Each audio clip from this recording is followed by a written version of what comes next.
اللہ اللہ اللہ۔ باب 8، اللہ تعالیٰ کی کتابوں پر ایمان لانا۔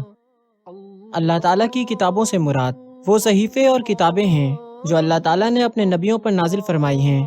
یہ صحیفے اور کتابیں بہت سی ہیں جن کی گنتی یقینی طور پر معلوم نہیں۔ ان میں سے یہ 4 کتابیں مشہور ہیں۔ 1، تورات جو حضرت موسیٰ علیہ السلام پر عبرانی زبان میں نازل کی گئی۔ 2، زبور جو حضرت داؤد علیہ السلام پر سریانی زبان میں نازل کی گئی۔ 3، انجیل جو حضرت عیسیٰ علیہ السلام پر عبرانی زبان میں نازل کی گئی۔ 4، قرآن مجید جو ہمارے پیغمبر محمد مصطفیٰ صلی اللہ علیہ وآلہ وسلم پر عربی زبان میں نازل کی گئی۔ ان 4 کتابوں کے علاوہ کچھ صحیفے حضرت آدم علیہ السلام پر، اور کچھ حضرت شیس علیہ السلام پر، اور کچھ حضرت ابراہیم علیہ السلام پر، اور کچھ حضرت موسیٰ علیہ السلام پر نازل ہوئے۔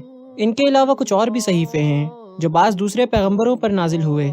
یہ سب کچھ قرآن مجید سے ثابت ہے، اور ان کو نہ ماننے والا شخص کافر ہے۔ لیکن قرآن مجید سے یہ ثابت ہے کہ موجودہ تورات و زبور و انجیل جو یہودیوں اور عیسائیوں کے پاس ہیں اصلی نہیں ہیں، بلکہ انہوں نے اصل کتابوں میں رد و بدل کر دیا ہے۔ اس لیے ان کے متعلق یہ اعتقاد نہ رکھنا چاہیے کہ یہ اصلی آسمانی کتابیں ہیں، بلکہ یہ اعتقاد رکھیے کہ یہ اصلی نہیں ہیں، اور ان ناموں کی کتابیں ان انبیاء کرام پر نازل ہوئی تھیں۔ قرآن مجید کے نازل ہونے سے وہ کتابیں اور ان کی شریعت منسوخ ہو گئی، اور قرآن مجید سب سے آخری کتاب ہے۔ اس کے احکام قیامت تک جاری رہیں گے۔ یہ ہر قسم کے رد و بدل، تحریف سے محفوظ ہے اور قیامت تک محفوظ رہے گی۔ آسمانی کتابوں میں سب سے افضل قرآن مجید ہے، یعنی اس میں ثواب اور اس کا فائدہ مند ہونا سب سے زیادہ ثابت ہے۔ اس کی چند فضیلتیں یہ ہیں: 1، اس کا ایک ایک لفظ اور ایک ایک حرف حتیٰ کہ زبر زیر پیش یا شوشہ تک ہر قسم کی کمی بیشی سے قیامت تک محفوظ ہے۔ 2، اس کی چھوٹی سے چھوٹی صورت کی مثال بھی کوئی نہیں بنا سکتا۔ 3، اس نے پہلی سب کتابوں اور شریعتوں کے بہت سے احکام منسوخ کر دیے ہیں۔ 4، سب کتابیں اپنے اپنے وقت میں ایک ہی مرتبہ نازل ہوئی ہیں، لیکن قرآن مجید کو 2 فضیلتیں حاصل ہیں۔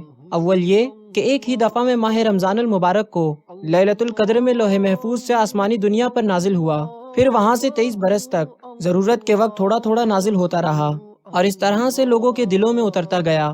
یہ سب حکمت الہی پر مبنی تھا۔ 5، اس کے احکام ایسے معتدل ہیں کہ قیامت تک ہر زمانہ اور ہر قوم کے لیے مناسب ہیں۔